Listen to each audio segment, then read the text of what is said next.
Hi from me, Lauren Jaffe, and welcome to another episode of Derech Erezt. Making a difference is important, but making a difference with kindness is even better.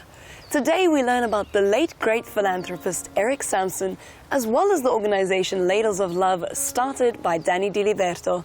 But first, Rabbi Greg Alexander talks to this meaningful topic. People who aren't Jewish often look at the Jewish community and say, "You're such a warm community, you're so connected, you're so kind." What is at the heart of that? I'd sum it up in two words: tzedakah and chesed. Tzedakah, as many of you will know, is when you give something to somebody from what you have who is needy, who is requiring of your help. Chesed, or gemilut chasadim, are acts of loving kindness, something that you do out of the goodness of your heart. What's the difference between the two of them? Well, I'll give you an example. Somebody comes and knocks on your door and they're collecting for an NGO or a charity, and you decide that you're going to give a little bit of money towards them. Is that an act of chesed, or is that an act of tzedakah? Well, tzedakah comes from the root of tzedek. Tzedek means justice. It means what is right, what is required, what is the right thing to do. So we are required by Jewish law to give from what we earn to those who are less fortunate and need our help. That is not kindness. That's not a good thing to do. It's the right thing to do. It's the just thing to do. And in fact, if we don't do it, we are withholding what is right. We are stealing from those that are needy to spend it on ourselves. If we decide to give more than that, that might be an act of chesed. If we decide to get involved in the organization and help them with their collections or with their organizations, or go and volunteer our time, this is gemilut chasadim. These are acts of loving kindness. The Torah says, "V'ahavta l'reacha kamocha." You shall love your neighbor as yourself. That's a very big ask. In fact, there's a story in the Talmud about this. So somebody who wasn't Jewish comes to a rabbi, his name was Hillel, and he says, "Teach me the whole Torah while I stand on one foot." Everyone knows that that's impossible. You can't teach the whole Torah while you're standing on one foot. Hillel said, "I will give it to you right now in one sentence. What is hateful to yourself, do not do to your neighbor." Now, that's a lot easier. To love your neighbor, you would have to be going next door to them and cooking their meals and looking after their garden. To not do what is hateful to your neighbor, just don't dump rubbish in their garden. Just don't annoy them by playing loud music, and you'll get on fine. But Hillel didn't stop there. He said, the rest is Torah. Go and study it. If you go to the Torah, you'll realize v'ahavta l'reacha kamocha is a much higher standard. I would like to think of a Hasidic spin on this that says v'ahavta l'reacha kamocha. Not just you shall love your neighbor as yourself, but you should love your neighbor who is kamocha, who is like you. We are no different to each other. We all have our basic needs, our desires, the things that we want in order to live good lives. And when somebody who is made in the image of God, a person, a human being, comes in front of you and they need your help and assistance, v'ahavta l'reacha kamocha. Love your neighbor who is like you. This is how we change the world, with kindness.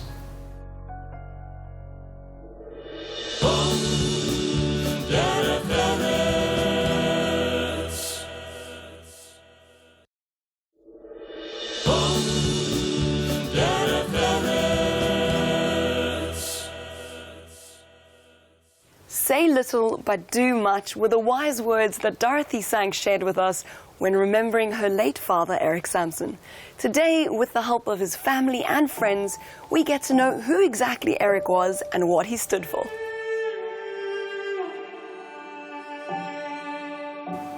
There are few people in the world who can actually change the world from what it is to what it can be. There are even fewer with the resources to do it who have the will to do it. Eric had both. He had the wealth and he had a genuine desire to make the world a better place. He would look at needs wherever they were, in South Africa, in the USA, in his beloved state of Israel, within the Jewish community, within the general community of South Africa. His generosity knew no bounds. Checkbook charity is extremely easy. You write the check, you have the funds, and that's it. For Eric, it was more than that. It was ongoing involvement. He wanted to make sure that the objectives were achieved. Eric's great love for Israel is absolutely legendary. But there are examples which need to be made of exactly how he directed his philanthropy. Whether it was living accommodation at a place called Mitzvah Ramon, if it was a school that we needed to help, if it was a hospital that needed more equipment. If there was a need, Eric was there to fill it. And always with that great humility, and always with that spirit of generosity, and always with the speed to carry out the good deeds. He never wanted people to be left waiting and having to ask again. He was always there to make sure that whatever he wanted done and whatever he donated for would be accomplished as speedily as possible. So I think my grandfather will be remembered for many things.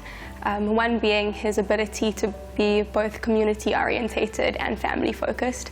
I think he had an incredible balance of seeing the individual, the community, and still balancing time with his family, which was an amazing thing for me. I think that's how I'm going to remember him the most, is like the family man. He was always there for his grandchildren, for his children. He was just Papa. So we used to have these incredible holidays that my grandfather would insist on taking the whole family to Israel for Pesach. And one of the memories I have, and I think it sort of tells a little story about his past, but he, after the Pesach Seder, and whenever we would sort of eat in these dining halls, he would tell all of the grandkids to take, whatever water was on the table, to take all the bottles of water back up to the room with us. And to us, he seemed very eccentric and frugal about taking this water, and I think really it's, he grew up as a child not having much. His parents used to buy massive shoes for him, and they used to stuff the shoes with newspaper so that he could wear the shoes for an extended period of time, and they wouldn't have to keep buying new shoes as his feet grew. So, to us it was a little funny quirk of my grandfather saying, take the water, don't, take whatever you can up to the room. But really, it had a sort of a deeper meaning. He didn't want to waste anything. Eric was one of those people who always said little and did much. Too many of the opposite occupy places in the world today. Eric would realize that something needed to be done, yet he didn't want to get all the yichus. He didn't want to get all the kovod. He was quite happy to be laid back in anything that he did. And I had the pleasure and privilege of seeing him actually in action. But what's even more amazing was to see how he and Sheila were always a team in action. In America, he's given huge amounts to the hospitals there, who also looked after him. His gratitude was also something incredible. They looked after me, I want to support them. And once again, he was one of the top donors to many of the top institutions in America. He showed his gratitude with largesse, but it was never done in a brash way, it was never done in a crude way. It was done understated and often very secretively. I doubt that anybody understands the full extent of the generosity of Eric and Sheila. My grandfather passed away in January of 2021, and my wife and I were extremely blessed to have a baby boy born at the end of March. a few months later, and we named him after my grandfather, his Hebrew name, which is Israel, which translates to either the help of God or Hashem's helper. And I think it's such a fitting name for my grandfather. He really, really was Hashem's helper in every way, to everyone that needed him. And I just hope that my son can continue the incredible legacy of his namesake.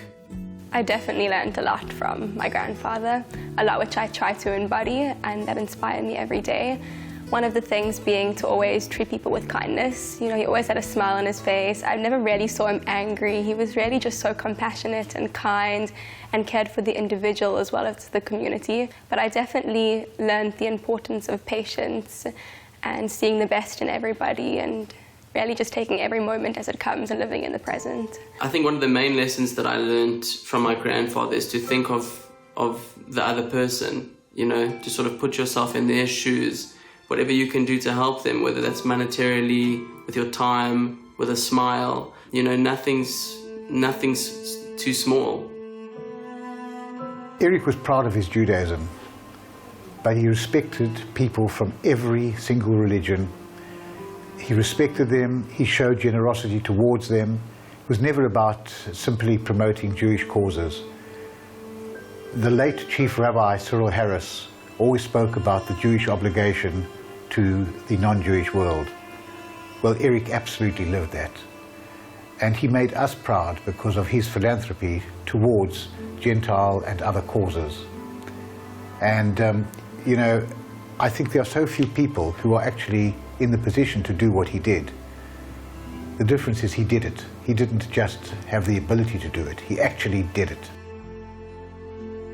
In many cases, the first thing that he looked at was the Jewish principle of helping people to no longer to be dependent upon charity. He loved doing that. He loved giving without being asked and wanting the money to be given to people who did not know where it had come from. That was another one of the high values of giving in the Jewish religion. Although he was not sort of a super religious guy, he was so steeped in Jewish values and he was so steeped in the practices and the traditions of our teachings that he was in fact an outstanding human being. As they would say, Ish Nadiv, a humble man. But he was also very much a visionary. And you know, the only other example that I can think of in the Torah is Moshe. And there was Moses, and as they spoke of him, Lo Kamba Yisrael ka Moshe od Navi, and there did not arise in the land of Israel a visionary like Moses. Well, Eric was a visionary, and just like Moses, he was humble. So I shall always respect him as the Moses of my generation, as a person who really set an example for so many of us to follow. And I think that his children are doing all that they can today to help all of us to follow in his footsteps by encouraging projects representing the sort of things which Eric stood for. And I think it's wonderful. You know, we read recently a parsha which spoke about the generations of Israel. And that's something important. He didn't want his legacy to end with him. He wanted to ensure that it continues through his children. And I have to say, all of his children are honoring that legacy. It's hard to pinpoint what someone so great was here for, what his Derech Eretz actually was.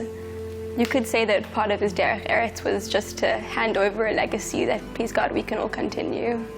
Because he really raised a family that's just so keen to jump on what he's done and just to continue and make it grow and help it spread.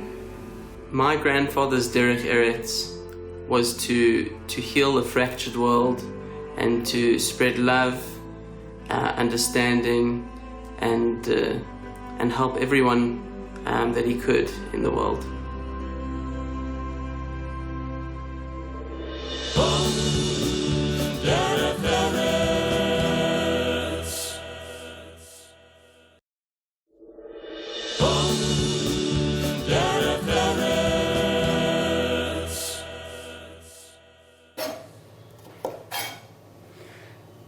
Now, I'll admit I'm not much of a cook, but right now we are prepping some food with the head chef here at Ladles of Love, the lovely Paul, and we're going to be interviewing the one and only Danny Diliberto on why Ladles of Love was started and what it has meant to the community. Ladles of Love, primarily, if you ask what is its purpose is to touch as many people's lives as possible. And how we do it is through food. I grew up in a Mediterranean home, and food being the center of our home, I very much understand and appreciate the importance of good food, not just any food. Food prepared with love is so different to food just prepared because it has to be prepared because you need something to eat. And that is very much the essence of providing healthy, nutritious, well-cooked meals served with dignity and respect. Whoever comes to receive food, be it the homeless, be it the people out in the communities, they all have a story, and they know they are no lower than I am, or I'm no better than they are. I'm a human being as they are, and we are the same. And then we encourage volunteering. We make it easy because people want to do good. But like me, we get confused, we get overwhelmed. So we try to find a way to make volunteering easy so that it's there at the fingertips for whoever needs to experience volunteering. And you can see how it touches their lives. And that's why I like to say that our slogan of Ladles of Love, you can't see it on here, is feeding the soul. Because that's what it's about. It's about feeding the soul of our volunteers and feeding the soul of the people that we help. I grew up with a Jewish mother and an Italian father, so a very Mediterranean home. Food was always the center of our home. A lot of time spent around the dinner table. So I had the joy of celebrating both religions. You know, my mother was kind, and growing up in a kind home, we were a close-knit family. So there was a lot of love and laughter, also a lot of tears.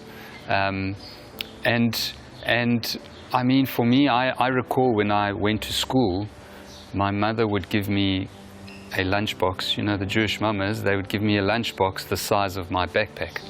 And I would arrive at school with this huge lunchbox. And I remember that all the kids in the boarding school that I was at would all descend on me at break time and come and ask me for something to eat, and I would just happily hand it out.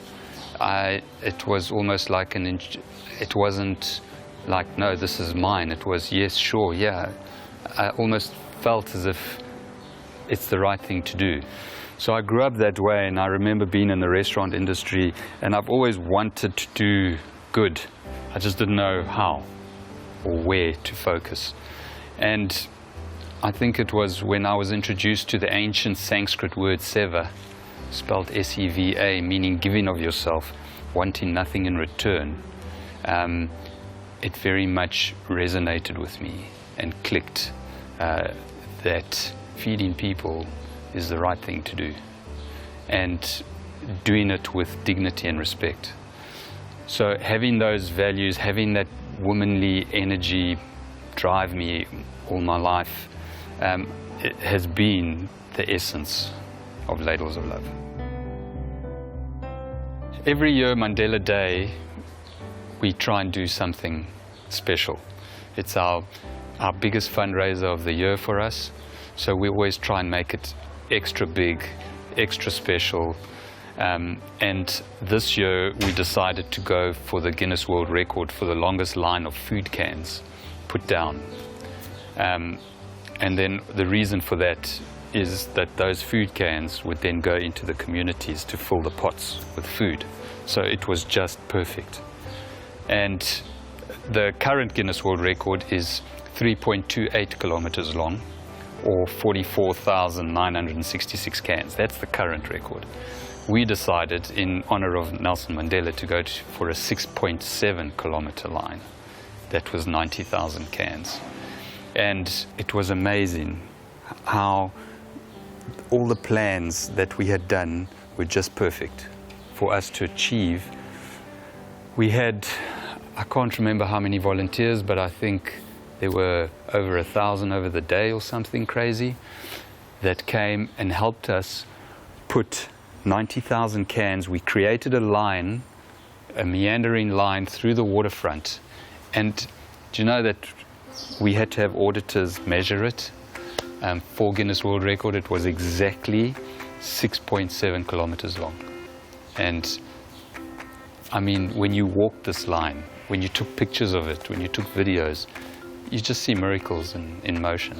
It was unbelievable. Ladles of Love welcoming people into its one space, for me, just shows that we are all the same. When I see a bunch of volunteers who are strangers come together, you wouldn't think that they are strangers, because all of a sudden you see human beings work together to serve those less fortunate. So gender falls away, religion falls away, color falls away, and we just become human beings. And for me, that is the most powerful, because that's what this world needs. We are not separate, we are one. And Ladles of Love soup kitchens and whatever it does epitomizes that, and something I'm very proud of. There are many ways to help Ladles of Love. If money is a challenge, then volunteer. We create a lot of volunteer opportunities. Go onto our website, ladlesoflove.org.za, sign up as a volunteer, and you'll get a weekly newsletter showing all our volunteer opportunities. And if you don't have the time to volunteer, then share what Ladles of Love does, because I think it was that in COVID, when COVID began, people sharing our stories. I mean, there was so much sharing, it was unbelievable. That's what put us really on the map and allowed us to do the work that we've done. I believe my Derech Erezt is to touch as many people's lives as possible. Well, we've come to the end of the show for this week's episode of Derech Eretz. As always, we'd love to hear from you, so please send us a Facebook message at Derech Eretz Connect. From me, Lauren Jaffe, and the Derech Eretz team, have a beautiful week.